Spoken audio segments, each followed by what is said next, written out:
तो हेलो बच्चों, नवाभा YouTube channel के बोर्ड आभा सेक्शन में स्वागत है बच्चों।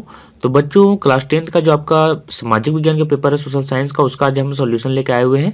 बहुत ही अच्छे से सॉल्यूशन करूंगा बच्चे आप लोगों के साथ। एक बार में आपको सारी चीज़ें याद हो जाएंगी और ये परीक्षा की दृष्टि से बहुत ही ज़्यादा इंपॉर्टेंट है।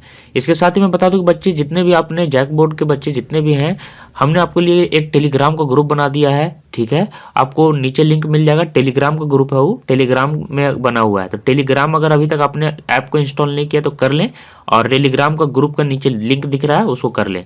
अगर लिंक से आप नहीं ज्वाइन कर पा रहे हैं तो एक और तरीका मैं बता रहा हूँ कि आपको टेलीग्राम में ये लिख के सर्च मारना है। लिख के सर्च मारिएगा, आपको मिल जाएगा बोर्ड आभा। चैनल का जो नाम है BOARD बोर्ड लिखना है, उसके बाद स्पेस देके आभा लिखना है, AABHA। और उसके बाद क्या लिखना है मैं बता दे रहा हूँ, AABHA ये लिख के उसके बाद वहीं पे स्पेस दे दीजिएगा। बोर्ड आभा लिखने के बाद नीचे स्पेस दे दीजिएगा, वहीं पे उसके बगल में जैक बोर्ड ऐसे लिखिए, आपको मिल जाएगा, है ना। तो वो वाला ग्रुप से आप जरूर ज्वाइन कर लीजिए। बहुत इंपॉर्टेंट जो भी नोटिस रहता है, इंपॉर्टेंट जानकारियाँ रहती, क्वेश्चन रहेगा, सभी वहाँ पे मैं शेयर करूँगा। परीक्षा का क्रैश कोर्स भी मैं कराऊंगा, तो आप उसको जरूर से ज्वाइन कर लीजिए, मैं बार बार कर रहा हूँ। तो चलिए बच्चे, मैं आपके यहाँ पे सोशल साइंस का लेकर आया हुआ हूँ। मैं आपका प्यारा शुभ सर आज आपका बहुत ही अच्छे तरीके से सोल्यूशन करूंगा बच्चे, एक बार में याद हो जाएगा। कृपया ध्यान दीजिएगा, पूरा वीडियो एक साथ पूरा देखिएगा। किस पेपर का वेटेज कितना रहता है मैं बता दूं कि इतिहास जो आपका हिस्ट्री है वो 23 अंक का रहता है, आपका जो भूगोल है वो भी 23 अंक का रहता है। तो ऊपर वाले दोनों पेपर अच्छे से कर लें। और नागरिक शास्त्र 22 अंक का है, उसके बाद अर्थशास्त्र 22 अंक का है। अच्छा, मैं आपको बता दूं कि कौन से पेपर को सबसे ज़्यादा ध्यान देने की जरूरत है, तो वो है भूगोल, नागरिक शास्त्र और अर्थशास्त्र। देखिए ये पेपर जो तीनों मैंने बताए ये थोड़े पतले पतले पेपर है, आपको अगर मैं बता दूं तो, और इनसे आप अच्छा स्कोर कर सकते हैं। इतिहास थोड़ा सा मैं जब इतिहास तैयारी करता था, जब मैं 10th में था, तो ये तीनों को सबसे ज़्यादा मतलब कि ध्यान दिया था, है ना। उसके बाद फिर मैंने इतिहास को कवर किया था, लेकिन पहले ये तीनों को अच्छे से कवर जरूर कर लें, ज़्यादा अंक आप उस तरह से ला सकते हैं। उसके बाद इतिहास को भी धीरे धीरे खत्म कर ले समय के साथ। तो चलिए हम देखते हैं किस तरह का क्वेश्चन आपका आया हुआ है। सीधे मैं सॉल्यूशन पर बढ़ता हूँ। तो देखिए इतिहास में आपका जो है, मैं अभी पूरे का पूरा पेपर आपका एनालिसिस करूंगा, सभी का सॉल्यूशन बताऊंगा। पहले ऑब्जेक्टिव टाइप का मैं बता देता हूं। तो बहुवैकल्पिक प्रश्न सभी एक नंबर वाले हैं। तो चलिए इसका सॉल्यूशन क्या होगा। सामाजिक उपबंध नामक पुस्तक के लेखक कौन थे। तो इसका आंसर क्या होगा बच्चों, इसका आंसर होगा रूसो, है ना। तब देख लें, रूसो इसका आंसर सही होगा। उसके बाद देखिए बच्चों, दिया हुआ कि जालियांवाला बाग की हत्याकांड कब हुआ था। जालियांवाला बाग हत्याकांड आपको पता होगा बच्चों कि अमृतसर में हुआ था। क्वेश्चन अगर आएगा जगह का नाम तो आप लिख दीजिएगा अमृतसर, मैं यहाँ लिख दे रहा हूँ, ये भी कभी कभी आता है। तो अमृतसर भी आप याद ही रख ले कि अमृतसर में हुआ था, है ना। और कब हुआ था, तो ये 1919 में हुआ था, है ना। तो डेट सहित यहाँ पे याद रखना होगा बच्चों। देखिए यहाँ पे डेट सहित पूछ दिया गया है, तो 13 अप्रैल को हुआ था, याद रखिएगा 13 अप्रैल 1919 को। बैसाखी के दिन था, वो बैसाखी का दिन था, और उस दिन हमला कर दिया था अंग्रेजों ने, है ना। तो बैसाखी के दिन में हमला हुआ था 13 अप्रैल 1919 को। अगला चलिए बच्चों, देखिए क्या पूछा, जूसेप्पे मैत्सिनी का जन्म कब हुआ। कब हुआ बच्चों, तो तीसरा का डी आंसर सही होगा बच्चों, याद रखिएगा 1807 ईस्वी में। और डेट भी अगर याद रखना चाहें तो 22 जून भी आप याद रख सकते हैं, 22 जून, है ना। तो 22 जून को हुआ था। उसके बाद देखिए क्या पूछ रहा है, साइमन कमीशन भारत कब पहुंचा। तो साइमन कमीशन भारत कब पहुंचा बच्चों, तो फोर्थ का आंसर होगा सी, है ना, 1928 ईस्वी को। और इसका अगर अपडेट याद रखना चाहें तो आप रख सकते हैं 3 फरवरी, है ना, 3 फरवरी 1928 को। तो ठीक है, चलिए अगला देखिए क्या पूछ रहा है बच्चों, रिंडर पेस्ट क्या था। तो रिंडर पेस्ट में बता दो, फिफ्थ का आंसर क्या होगा, सी सही होगा, पशु रोग था, है ना। रिंडर पेस्ट क्या था, पशु रोग, है ना। प्रथम विश्व युद्ध कब हुआ। तो देखिए बच्चों मैं एक बात बता दूं, प्रथम विश्व युद्ध और द्वितीय विश्व युद्ध आप याद ही रख लें। तो प्रथम विश्व युद्ध आपका जो हुआ था वो यहाँ पे आप देख पा रहे होंगे, 20 का आंसर सही होगा, 1914 से 18। याद रखिएगा कि जो फर्स्ट आपका जो वर्ल्ड वार हुआ था वो 1914 से 1918 के बीच हुआ, पहला विश्व युद्ध जिसको बोल सकते हैं। और दूसरा जो हुआ था, सेकेंड विश्व युद्ध जो हुआ था, मैं आपको वो बता दूं कि 1939 मतलब 1939 से कितना तक चला था, 45 तक, 6 वर्षों तक चला था। तो ये दोनों को आप याद ही रख लें। उसके बाद देखिए कौन सा क्वेश्चन आया हुआ है बच्चों, चलिए खाली स्थान में भरने वाला मैं देख देता हूँ क्या होगा, और देख लीजिए क्या होगा। स्पिनिंग जेनी मशीन का आविष्कार किसने किया। स्पिनिंग जेनी मशीन का आविष्कार किसने किया। तो इसका आंसर क्या होगा बच्चों, जेम्स हरग्रीव्स ने। क्या होगा, जेम्स हरग्रीव्स, ये वाला भर दीजिएगा, है ना, यही आंसर सही होगा। उसका देखिए गांधी इरविन समझौता को हुआ कब हुआ था, तो 5 मार्च 1931 को हुआ था। तो ये वाला आंसर सही होगा, 5 मार्च 1931, है ना। तो ये भर दीजिएगा। अब देखिए ये वाला जो है शॉर्ट क्वेश्चन है, कल्पना दार्श किसे कहते हैं, पैकेटिंग किसे कहते हैं, ये सारी के सॉल्यूशन मैं बताऊंगा लेकिन ऑब्जेक्टिव करने के बाद। तो चलिए मैं और भी ऑब्जेक्टिव पहले देख लेता हूँ, उसके बाद उसका सॉल्यूशन मैं बताऊंगा। तो भूगोल में मैं आ गया हूँ बच्चों। तो चलिए भूगोल का जो 1 अंक वाला है पहले ये कर लेते हैं बहुवैकल्पिक, उसके बाद इसी वीडियो में मैं करूंगा, आगे वीडियो में नहीं, इसी वीडियो में सारी की सारी क्वेश्चन आपको करवा दूंगा। निम्न में से कौन सी एजेंसी सार्वजनिक क्षेत्र में स्टील को बाजार में उपलब्ध कराती है? तो 14th का आंसर बी होगा बच्चों, याद रखिएगा सेल। सेल जो कंपनी है वो स्टील के लिए ही जानी जाती है, आप याद रखिएगा, है ना, तो सेल होगा। उसका देखिए 15th नंबर जो आपका है बच्चों, भारत का सबसे लंबा राष्ट्रीय राजमार्ग इनमें से कौन है? तो आपको याद रखना होगा बच्चों कि इसमें बी ऑप्शन सही होगा। कौन सा राजमार्ग? राजमार्ग 7, ठीक है, तो 15th का बी होगा। अब चलिए ऊपर चलते हैं। इनमें से कौन सी रबी फसल है? दो तरह की फसल होते हैं बच्चों, रबी फसल और खरीफ फसल, आपको याद रखना होगा, और दोनों का आपको उदाहरण याद रखना होगा, है ना। खरीफ फसलें वो होती हैं जो आपको, है ना, बरसात के समय में फलती पुनपती है, मतलब बरसात से पहले उसे लगा दिया जाता है, बरसात में उसे बढ़ जाता है और ठंडी के मौसम में काट लिया जाता है।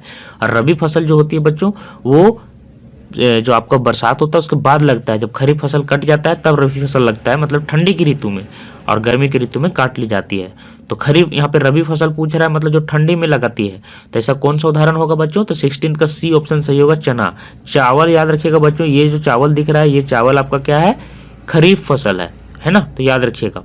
तो चना इसका ऑप्शन सही होगा बच्चों। चलिए 17th नंबर में चलते हैं बच्चों। नवीकरणीय योग्य संसाधन का एक उदाहरण दे। दो तरह के संसाधन होते, याद रखिएगा, नवीकरणीय और अनवीकरणीय। नवीकरणीय बच्चों जिसका उपयोग फिर से किया जा सकता हो, और अनवीकरणीय जो होता है उसका फिर से उपयोग नहीं किया जा सकता, है ना, अनवीकरणीय का। तो यहाँ पे नवीकरणीय योग्य संसाधन का उदाहरण पूछ रहा है जिसका फिर से वो हम लोग उपयोग कर सकते हैं। तो क्या होगा? सौर ऊर्जा। सौर ऊर्जा तो जानते होंगे, सूर्य की जो गर्मी रहती है उसको बार बार उपयोग में ला सकते हैं। लाल मिट्टी की, ये सभी की बातें मैं बाद में करूंगा। चलिए फिर से मैं शॉर्ट वाला क्वेश्चन में चला जाता हूं। तो देखिए 24 नंबर में बच्चों आ जाइए। झारखंड राज्य का स्थापना दिवस कब, गठन कब हुआ? तो झारखंड राज्य का गठन आपको सभी को पता होगा। हमारा अपना झारखंड कब हुआ था गठन? तो 2000 ईस्वी में, है ना। तो इसको आपको अगर डेट पता है बच्चों तो आप कमेंट करके थोड़ा बताइए, तो कौन सा तिथि को हुआ था और हम लोग कब झारखंड राज्य का गठन दिवस मनाते हैं, राज्य का बिरसा मुंडा जो भी है। अगला चलिए 25 नंबर में चलते हैं बच्चों। पूछ रहा है कि 1970 से 93 के मध्य बेल्जियम के संविधान में कितनी बार संशोधन किया गया है? ठीक है, तो कितना बार संशोधन किया गया भैया बच्चों? तो 25 का ऑप्शन सी होगा, 4 बार आप लोग को संशोधन किया गया है बेल्जियम के संविधान में। निम्न में से कौन से गैर पारंपरिक देश हैं? गैर पारंपरिक देश कौन है बच्चों? 26 का कौन होगा? तो 26 का होगा डी, इनमें से कोई नहीं। गैर लोकतांत्रिक, सॉरी गलती से मैं पारंपरिक पढ़ दे रहा था। गैर लोकतांत्रिक, गैर लोकतांत्रिक मतलब जिसमें लोकतंत्र नहीं है, जिसमें जनता का शासन नहीं है ना। तो ऐसे तो कहने को तीनों के तीनों लोकतांत्रिक देश हैं, है ना, वैसा स्टेटस अपना रखते हैं जहाँ पे जनता का शासन है, लेकिन ऐसा रियल में पाकिस्तान में तो लगता नहीं है, लेकिन फिर भी हाँ ये कहा जा सकता है कि वो भी एक लोकतांत्रिक देश ही है। वहाँ पे भी अब चयन हो रहा है, पहले वो नहीं होता था लेकिन अब हो रहा है। चलिए भारतीय जनता पार्टी का मुख्य प्रेरक सिद्धांत क्या है? तो भारतीय जनता पार्टी का मुख्य प्रेरक सिद्धांत क्या है? तो इसका 27 का आंसर क्या होगा बच्चों? सी होगा, सांस्कृतिक राष्ट्रवाद, है ना, 27 का सी होगा। अगला चलिए, भारतीय कम्युनिस्ट पार्टी की स्थापना कब की गई? भारतीय कम्युनिस्ट पार्टी की स्थापना बच्चों कब की गई थी? तो उसका ऑप्शन ए सही होगा, 1925 ईस्वी को, है ना। तो ये याद रखिएगा बच्चों, है ना, भारतीय कम्युनिस्ट पार्टी का। अगला चलिए बच्चों, पूछ रहा है कि श्रीलंका स्वतंत्र राष्ट्र कब बना है? स्वतंत्र राष्ट्र कब बना था श्रीलंका? तो आपको याद होना चाहिए 1948 ईस्वी में, ये वाला ऑप्शन सही होगा। उसके बाद बहुजन समाज पार्टी का गठन कब हुआ? तो बहुजन समाज पार्टी का आपका 30 नंबर का ऑप्शन क्या होगा बच्चों? 1984 ईस्वी में, है ना, 1984। अगला चलिए देखिए, 22 भाषाओं को भारतीय संविधान की कौन सी अनुसूची में रखी गई है बच्चों? तो 8वीं अनुसूची में, है ना, 8वीं अनुसूची में रखा गया है 22 भाषाओं को। केंद्र के साथ अन्य सरकारों को साझी दिलचस्पी वाले विषय के अंतर्गत आते हैं। तो किसके अंदर आते हैं बच्चों? समवर्ती सूची के अंदर आते हैं, है ना। तो चलिए और भी हम छोटे छोटे वाले क्वेश्चन देख लेते हैं। यहाँ से 37 नंबर है ना, तो 37 नंबर से देख लेते हैं। पूछ रहा है विश्व व्यापार दिवस की स्थापना कब हुई? तो विश्व व्यापार दिवस, है ना, तो विश्व व्यापार दिवस आपको 1995 ईस्वी में होगा। डी ऑप्शन इसका सही होगा। 38 नंबर देखिए बच्चों क्या पूछ रहा है। 38 नंबर में आपको पूछ रहा है कि राष्ट्रीय ग्रामीण रोजगार गारंटी अधिनियम कितने जिलों में लागू किया गया? तो 38 का कौन सा ऑप्शन सही होगा बच्चों? 38 का सी ऑप्शन सही होगा, 200 जिला में, है ना। उसके बाद देखिए, रोजगार की परिस्थितियों के आधार पर आर्थिक गतिविधियां कितने क्षेत्रक में बांटा हुआ है बच्चों? तो 39 का ऑप्शन क्या होगा? सी सही होगा, 3, है ना, 39 का सी। फिर 40 में देखिए नई आर्थिक नीति कब बनी, नई आर्थिक नीति जो आपकी है वो कब बनी, तो 40 का डी ऑप्शन सही होगा बच्चों। 40 का डी कितना है, 1991 ईस्वी में, है ना। अब आगे देखिए बच्चों, जीडीपी के पदों में वर्ष 2003 में तृतीय क्षेत्र की हिस्सेदारी कितनी है, तो 41 का आंसर क्या होगा बच्चों, 50 से 60%, डी ऑप्शन, है ना। वैश्वीकरण के ने जीवन स्तर के सुधार में सहायता पहुंचाई है, तो 42 का ऑप्शन क्या सही होगा बच्चों, बी ऑप्शन होगा, है ना। विकसित देशों के श्रमिकों के, है ना, तो ये ऑप्शन सही होगा। अब देखिए यहाँ से भरना है बच्चों, तो क्या भरेंगे देखते हैं। तो देखिए क्षेत्र के अधिकांश श्रमिकों को रोजगार सुरक्षा प्राप्त होती है, तो क्या होगा बच्चों, संगठित होगा इसका आंसर, ठीक है। उसको देखिए विश्व व्यापार संगठन, है ना, देशों के पहल पर शुरू हुआ था, तो किसके इस पहल पर शुरू हुआ था, विकासशील देशों के प्रयास पर, ठीक है। विकासशील देश जो अभी तक विकसित का स्टेटस नहीं ले पाए हैं उसको कहते हैं विकासशील देश। तृतीय क्षेत्र को खाली जगह भी कहा जाता है, तृतीय क्षेत्र को सेवा क्षेत्र भी कहा जाता है। तो ये सारे क्वेश्चन आपके हो गए शॉर्ट वाले। अब चलिए हम आपके जो मतलब कि शॉर्ट वाले क्वेश्चन है और लेंदी वाले क्वेश्चन उसको करा देते हैं। ये आपका यहाँ पे ऑब्जेक्टिव वाले क्वेश्चन मैंने पूरे अच्छे से करा दिया बच्चों। तो पूरी वीडियो को देखिए, अपने दोस्तों को जरूर से शेयर करें बच्चों, मैं यही कहूँगा, थोड़ा हेल्प करें, अपने अपने दोस्तों को सभी को भेजें, ताकि मेरा भी मन खुश होगा कि सभी लोगों ने हमारे वीडियो को देखा है, हमारी मेहनत तुम्हारी काम आई है, ठीक है। तो देखिए बच्चों 9 नंबर क्वेश्चन में आपको आया हुआ था बच्चों की कल्पना दर्श क्या है ना। और 10वां नंबर क्वेश्चन था कि पिकेटिंग से आप क्या समझते हैं। तो देखिए बच्चों दोनों का आंसर मैंने यहाँ पे डाल दिया है। एक ऐसे समाज की कल्पना करना जो इतना आदर्श हो कि जिसका साकार होना लगभग असंभव है, उसे कल्पना दर्श या यूटोपिया कहते हैं। एक तरह से इसे कहा जाए बच्चों तो आप सपना देख रहे हैं कि हमारा समाज इतना अच्छा होगा, लेकिन वास्तव में ऐसा है नहीं, है ना। तो ऐसा समाज का कल्पना करना जो इतना आदर्श हो कि उसका साकार हो जाना, मतलब ऐसा रियल में होना संभव नहीं है, असंभव, उसे क्या कहते हैं, कल्पना दर्श या यूटोपिया। याद हो गया होगा बच्चों, मैंने अच्छे से समझा दिया है। पिकेटिंग से क्या समझते हैं बच्चों, तो पिकेटिंग क्या है, ध्यान से सुनिएगा, प्रदर्शन या विरोध का ऐसा स्वरूप जिसमें, है ना, दुकान, कारखाना, ऑफिस के भीतर जाने का रास्ता रोक लेते हैं, है ना, जिसमें लोग क्या करते हैं, सभी चीजों को रास्ता रोक लेते हैं। उस विरोध प्रदर्शन को पिकेटिंग के नाम से जाना जाता है। तो ऐसा विरोध किया जाता है बच्चों कि सभी जगह पे आपको जाने से रोक दिया जाएगा, और उसी विरोध प्रदर्शन को क्या कहेंगे, पिकेटिंग के नाम से जाना जाता है। अगला क्वेश्चन देखिए बच्चों क्या पूछा हुआ है, 4 अंक वाले क्वेश्चन है ये सारे, है ना, कि 17वीं शताब्दी में यूरोपीय शहरों के सौदागर गांवों में किसान और कारीगरों से काम करवाने लगे, व्याख्या कीजिए। तो इसका सॉल्यूशन देखिए मैंने अच्छे से किया है और आप पढ़ लीजिए इसको। 17वीं शताब्दी में विश्व व्यापार के विस्तार, दुनिया के विभिन्न भागों में उपनिवेश स्थापना के कारण, है ना, उसके उपनिवेश की स्थापना के कारण वस्तुओं की मांग बढ़ने लगी थी। इस मांग को पूरा करने के लिए शहरों में उत्पादन नहीं बढ़ाया जा सकता था, क्योंकि शहरों में शहरी दस्तकारी और व्यापार गिल्ड्स काफी प्रभावशाली थे।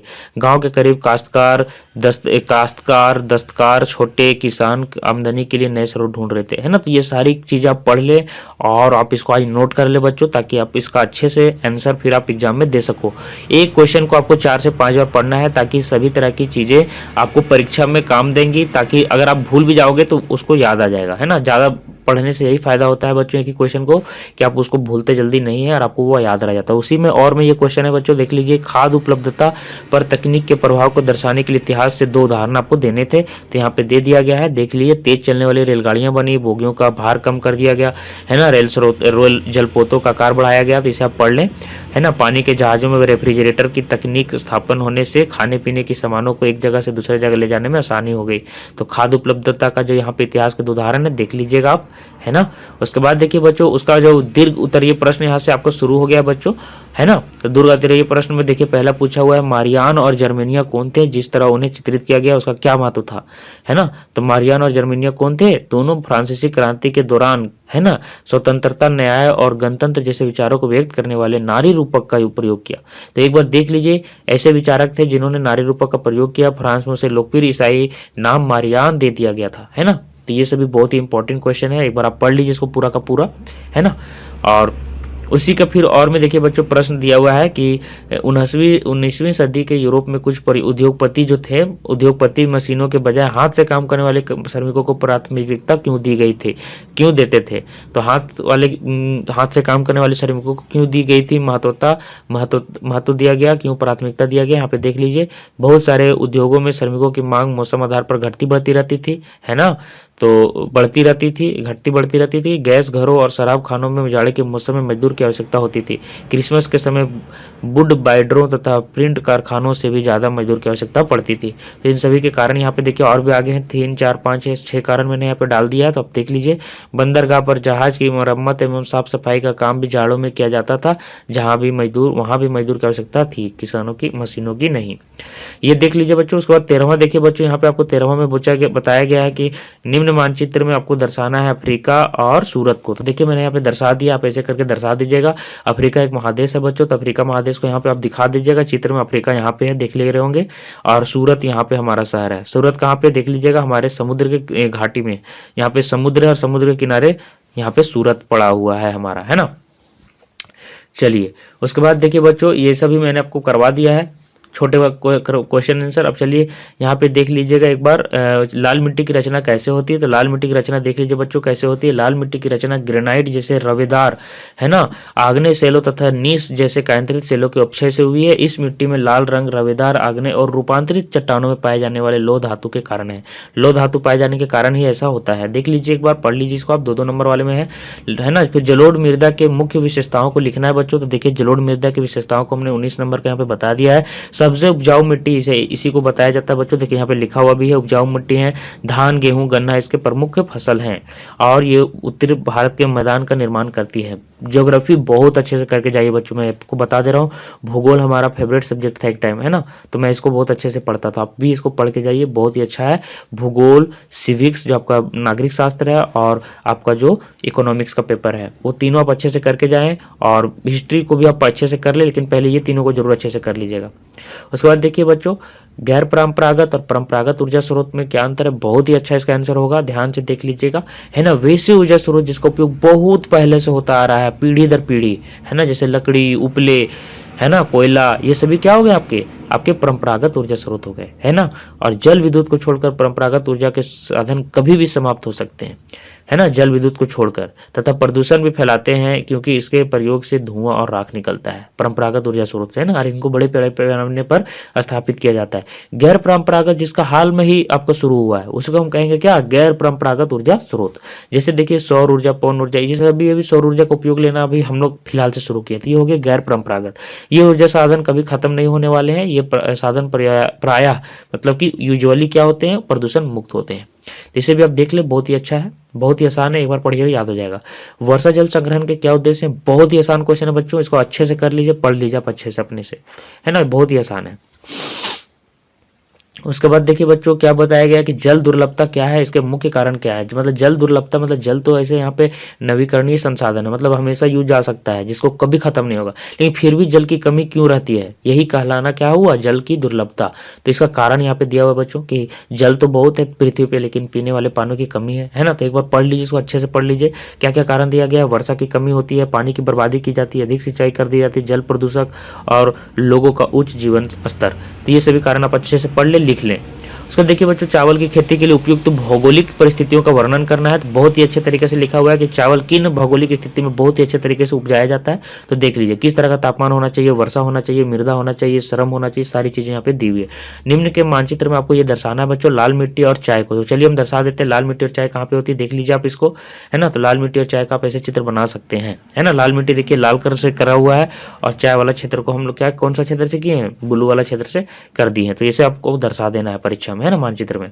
ठीक है, देख लीजिए चाय वाला क्षेत्र नीचे भी इस तरह से होगा, है ना, ऊपर मैंने दिखा दिया और नीचे भी इस तरह से चित्र बनेगा। तो अभी आप भारत का चित्र बना के इसको दर्शा के देख लें। उसके बाद देखिए बच्चों, दिए गए ध्यानपूर्वक कीजिए और निम्नलिखित स्थानों को आपको मतलब कि पढ़ना याद करना था। कोयला क्षेत्र समुद्री पतन कहाँ पे होगा, तो देख लीजिए कोयला क्षेत्र को आपको मैंने गोल सर्कल से दिखा दिया है, और स्टार से मैंने समुद्री पतन को दिखा दिया। तो इसको दिखाने के लिए बोला गया था, है ना। जो यहाँ पे दिया गया बच्चों उसका नाम लिखना था, सॉरी। तो देखिए मैंने यहाँ पे नाम बता दिया है कि जो आपका स्टार गोल से छापा हुआ था, तो वो गोंडवाना का कोयला क्षेत्र है ना, दोनों का नाम लिखने आया था। और विशाखापट्टनम होगा वो जो आपका दिया हुआ था आपका समुद्री पतन, है ना। तो देख लीजिए विशाखापट्टनम बहुत ही पुराना मतलब कि समुद्री पतन है ना। आपको बता दूं बहुत ही पुराना है, सबसे पुराना विशाखापट्टनम का ही है शायद। तो देख लीजिए कोयला क्षेत्र और विशाखापट्टनम को मैंने यहाँ पे दर्शा दिया है ना। तो ये वाला आपका आंसर हो गया। तो ये आपको दिखाना था कि नाम क्या है, दिखा देना है, 2 नंबर का आता है। तो इस तरह से लेंथी क्वेश्चन आंसर आपको मैंने लगभग खत्म कर दिया बच्चों। तो एक बार देख ले सत्ता की साझेदारी से क्या लाभ है। सत्ता की साझेदारी इसलिए आवश्यक है, ये आपका सिविक्स से है, क्योंकि इससे सामाजिक समूहों के बीच टकराव की संभावना कम हो जाती है। सूचना के अधिकार से क्या संबंध है, बहुत इंपॉर्टेंट क्वेश्चन है बच्चों। ये दोनों को VVI करके एकदम बने अच्छे से कर लें, बहुत इंपॉर्टेंट है, हर साल आते हैं, तो आप इसको कर लीजिएगा तो अच्छा रहेगा आपके लिए। सूचना के अधिकार से आपका क्या मतलब है ना। तो ये आता है, इसलिए मैं कह रहा हूँ कर लीजिएगा। उसके बाद देखिए बच्चों, एक अच्छे लोकतंत्र की मुख्य विशेषताओं को लिखना है, 4 नंबर में आता है। तो किस तरह का होना चाहिए, समानता, स्वतंत्रता, बंधुत्व, जन कल्याण, कानून का शासन, मौलिक अधिकार, स्वतंत्र न्यायपालिका। तो इसे आप एक बार बढ़िया से पढ़ लें और एकदम याद कर जाएं, ठीक है। उसको आगे यहाँ पे देखिए, भारत की संघीय व्यवस्था में बेल्जियम से मिलती जुलती विशेषता और उससे अलग विशेषता को बतलाना है। आराम से पढ़िए, बहुत ही अच्छा पेपर है पॉलिटिकल साइंस आपका, नागरिक शास्त्र का। उसका देखिए बच्चों, दीर्घ उत्तरीय प्रश्न आपको पूछ रहा है, लोकतंत्र में राजनीतिक दलों के विभिन्न कार्यों की चर्चा करना है। तो एकदम आराम से पढ़ लीजिए और समझ लीजिए, है ना। तो देख लीजिए, 36 में इस तरह का क्वेश्चन होगा, आप अच्छे से पढ़ लीजिए। उतना लंबा वीडियो बन जाएगा, इसलिए मैं कह रहा हूँ आप अपने से अच्छे से पढ़ लीजिए। जो पढ़ने वाले बच्चे हैं अच्छे से नोट्स बना ले, जरूर से नोट्स कॉपी जरूर निकाल के रखें। विकेंद्रीकरण किसे कहते हैं, बहुत इंपॉर्टेंट क्वेश्चन, स्टार मार्क करके इसको पढ़ लीजिएगा। इसकी आवश्यकताएं क्यों पड़ती है, कारण लिखिए, इसको अच्छे से पढ़ के आप चाहिएगा, ठीक है बच्चों। सत्ता का विकेंद्रीकरण, ठीक है। तो इसको एक बार अच्छे से पढ़ लीजिएगा। उसका आधा का पार्ट यहाँ पे बाकी का है, पढ़ लीजिए यहाँ तक। उसके बाद देखिए, अर्थशास्त्र का कौन सा क्वेश्चन आया हुआ है, थोड़ा सा देख लेते हैं। अर्थशास्त्र में देखिए पूछा गया बच्चों कि बैंकों में जमा की राशि को मांग मुद्रा क्यों कहते हैं, बहुत इंपॉर्टेंट है, अच्छे से कर लीजिएगा, है ना। सेवा क्षेत्र किसे कहा जाता है, देख लीजिए, पढ़ लीजिए इसको बच्चों, बहुत इंपॉर्टेंट है। उसके बाद देखिए, प्रच्छन्न बेरोजगारी और मौसमी बेरोजगारी के अंतर, बहुत इंपॉर्टेंट है बच्चों, इसको डबल स्टार करके इसको पढ़िएगा, है ना। ये आता है और बहुत ही अच्छा इसका है, एक बार पढ़ लीजिए इसको। उसके बाद देखिए बच्चों, आया हुआ है कि क्या कारण है कि बैंक कुछ कर्जदारों को कर्ज देने के लिए तैयार नहीं होते हैं, पढ़ लीजिएगा, है ना। फिर दुर्ग उत्तरीय प्रश्न में देखिए पूछ रहा है बच्चों कि राष्ट्रीय ग्रामीण रोजगार गारंटी अधिनियम 2005 का क्या उद्देश्य है, इसको भी आप अच्छे से पढ़ के देख लीजिए बच्चों, है ना। तो ये सारी चीज़ें पढ़ लें आप, बहुत ही ये भी इंपॉर्टेंट है ना, ये भी आप अच्छे से पढ़ लीजिएगा, ठीक है। उसके बाद देखिए बच्चों, यहाँ ये वाला कर लेने के बाद और में ये प्रश्न है, विदेशी व्यापार विभिन्न क्षेत्रों के बाजारों के एकीकरण में किस प्रकार मदद करता है, व्याख्या कीजिए। आराम से स्क्रीनशॉट लीजिए, आराम से आप लिख के इसको पढ़ लीजिएगा बच्चों, है ना। तो आप इसको एक बार पढ़ लीजिए बच्चों। आपको बच्चों इस तरह का क्वेश्चन पेपर आपका आया हुआ है इस साल, तो अच्छे से मॉडल पेपर का जो आया है उसको मैंने करा दिया है, और भी सेट 2 सेट 3 आएगा, सभी का सोल्यूशन कराऊंगा। आप टेलीग्राम ग्रुप में नहीं जुड़े तो जुड़ जाएं, हमारे चैनल दोनों को सब्सक्राइब कर लें, नवाबा और बोर्ड आभा को। और आज के लिए बस इतना ही बच्चों, धन्यवाद।